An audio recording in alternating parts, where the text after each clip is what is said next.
আমার ভাই ভাস্তি নাতি ভাস্তে বউ সবাই অসুস্থ।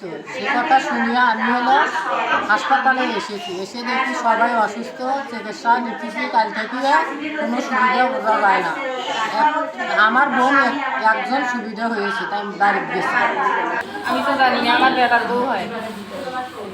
বাবার বাড়িতে নাই আসছে, এখানে আসিয়ে বলে আটা লাগছে। ভাই শ্বশুর বাড়ি থাকি, সেই ডালে আমার বাচ্চাও খাইছে, বউ খাইছে, আমার পরিবারের সবাই খাইছে।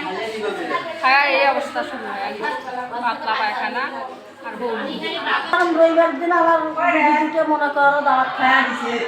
রাত্রের বেলায় 3 থেকে 4 বার পর্যন্ত পায়খানা খেয়েছি। সকাল কালকে বমি হয়েছে। এখন তো আমি বেশি নেই, কালকে অন্য ডাক্তার ট্রিটমেন্ট করছি, দেখি সুবিধা পাইনি। তার কারণে আজকে হাসপাতাল নিয়ে আসছি। নিয়ে আসার সাথে সাথে ওরা স্যালাইন দিল, বড়ি খাওয়াইলো, আর খাওয়া স্যালাইন দিচ্ছে, এইটুকু। এখন আমরা বাড়িতে কোনো ওষুধ কিনিনি। সমস্যাটা হলো রবিবারের দাওয়াত দেখেছে রবিবার, তা আমরা যাই নাই। ওখান থেকে তরকারি যে করা ছিল সেটা আমরা 2-র সময় খাচ্ছি।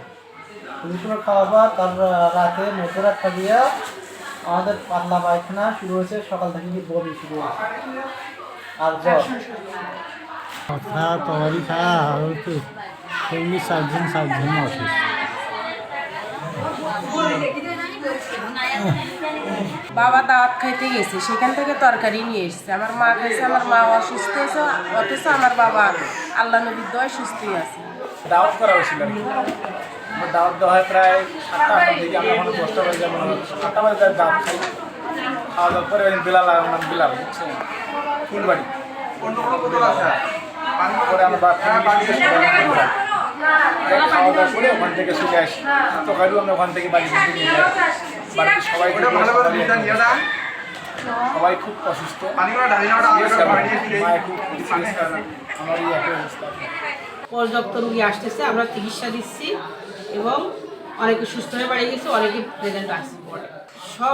প্রত্যেকটা রোগী বলতেছে কোনো অনুষ্ঠানে গেছিল, ওরা খাবারের মাধ্যমে এই সমস্যাগুলো হয়েছে।